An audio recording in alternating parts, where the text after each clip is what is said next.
Welcome to another Jedi Business video. My name is Chris B, and I want to take a look at this brand new Jawa figure that was just released exclusively on Amazon in the United States.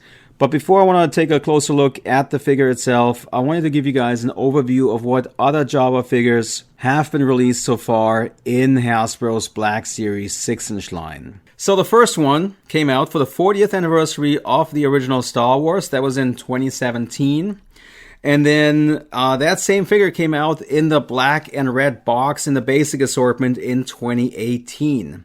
1 year later, in 2019, we get the first edition Off-World Jawa, which then Hasbro took and also released in the basic assortment in the same year. And then in 2021 now, we also get a Jawa figure. This time, however, it pays homage to the 50th anniversary of Lucasfilm. Plus, it also pays homage to the original 1978-79 Kenner Jawa figure. So basically, they've used the same sculpt on all of those figures, but there are some differences though. So let's take a closer look. So on the left, you can see the first release that came out twice, once in 2017 and 2018. And then in the middle is the Off-World Jawa, which was also released twice.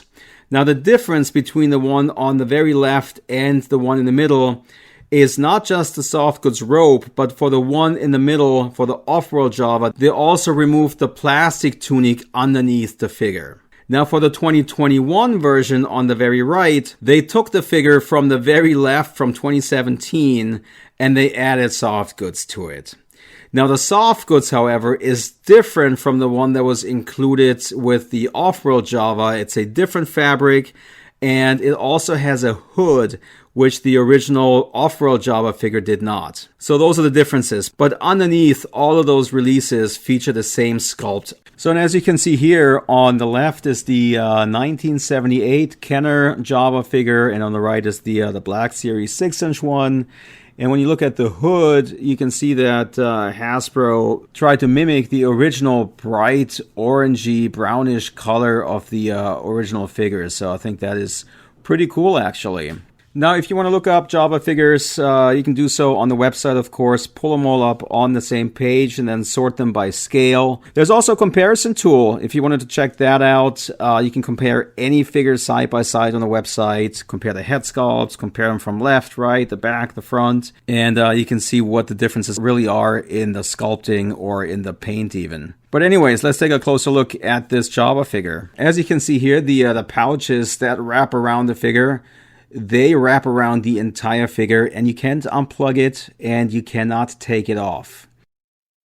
I tried to take it off. I actually unplugged the Jawa's head and still couldn't get it off. So it's really tricky to do. Now the ion blaster that the Jawa comes with is kept in a very simple color. There's no weathering or anything on it. I think they kind of went for the original look of the 70s one. But I think they should have probably painted it blue like the original blaster was. The holster is functional, but it's very difficult to get the blaster in. Underneath here, you can see the orange-brownish color where they tried to mimic the Jawa. You still get the individually sculpted legs underneath with the basic articulation. So you got the rocker ankles, and you even have ball-jointed knees, and you have the hip articulation, but because of the plastic skirt or the tunic, you can almost not move those legs at all. Now the hood, it's a little big, but I guess, with a little bit of time and patience, you can make it look pretty good actually. So overall, I really enjoy this Jawa figure. And I didn't really expect that going into this because I thought, okay, it's another way for Hasbro to make some cheap money, reuse the same sculpt, use the soft goods from the Off-World Jawa and just kind of kit bash this thing together and slap it onto a Kenner tribute card. But turns out the soft goods is actually different from the one that came with the Off-World Jawa.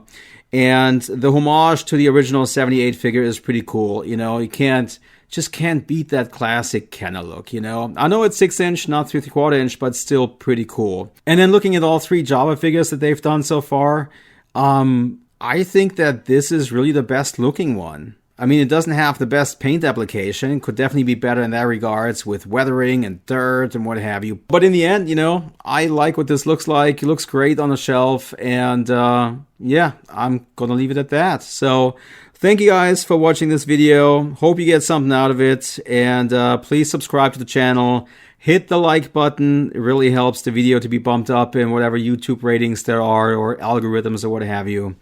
And yeah, like I said, please subscribe to the channel and I'll catch you on the next one.